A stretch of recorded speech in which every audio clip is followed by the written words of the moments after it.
On fait le point justement sur les relations maroco-espagnoles avec Driss Issaoui, analyste politique et économique, en direct avec nous depuis Rabat. Bonsoir et bienvenue. Bonsoir.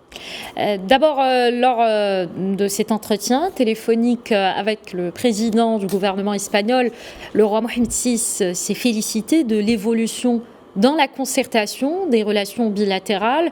Quelle lecture faites-vous d'abord de cette évolution des relations maroco-espagnoles, entourée bien entendu par une bienveillance royale? C'est une lecture tout à fait positive que j'ai de cette déclaration. C'est une lettre, c'est un message qui a été donné par le premier pouvoir de ce pays, par le roi Mohamed VI, et qui d'ailleurs en avril dernier avait reçu le chef du gouvernement espagnol à la tête d'une importante délégation. Ils ont effectivement fait évoluer les rapports et les relations entre les deux pays à un stade tellement important que beaucoup de voisins, de pays, se sont posé la question, qu'est-ce qui se passe entre Madrid et Rabat? Je pense que ce qui se passe, c'est que Madrid a choisi d'aller dans le bon sens, de miser sur le cheval qui gagne, c'est-à-dire le Maroc.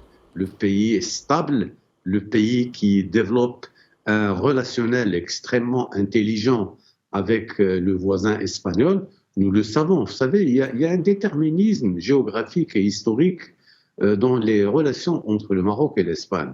Et je pense que ce travail qui est en train d'être accompli va donner aux deux pays, aux deux royaumes, la possibilité d'aller de l'avant, de voyager dans le temps et surtout de rêver à un avenir meilleur pour les deux peuples. Et je pense que tout le travail a été fait dans ce sens. Et vous savez, aujourd'hui, nous avons encore en souvenir cette attitude positive que l'Espagne a pris dans sa reconnaissance de la solution, de la justesse de la solution marocaine proposée pour résoudre la problématique du Sahara. De toutes les manières, l'Espagne a toujours été à côté du Maroc et je pense en tant que membre de l'Union européenne, l'Espagne est et restera un fervent défenseur des intérêts du Royaume du Maroc.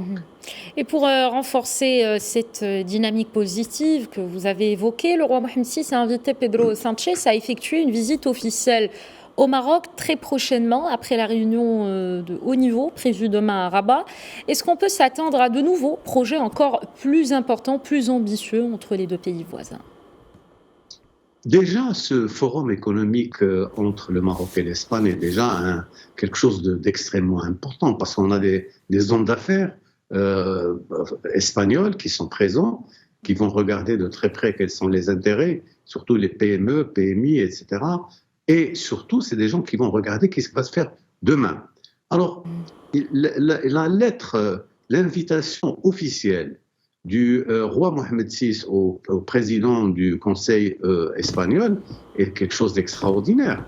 Parce que là, on est en train de dire quoi? On est en train de dire que le royaume du Maroc, et surtout le roi du Maroc, est en train de dire aux Espagnols, nous voulons aller très très loin, nous voulons approfondir cette relation, nous voulons construire sur des bases saines nos relations dans l'avenir.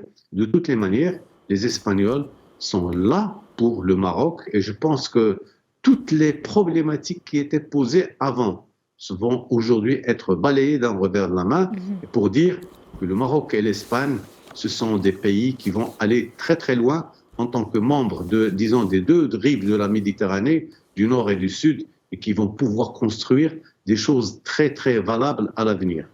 Merci beaucoup Driss Issaoui, analyste politique et économique. Merci de cette lecture en direct depuis Rabat.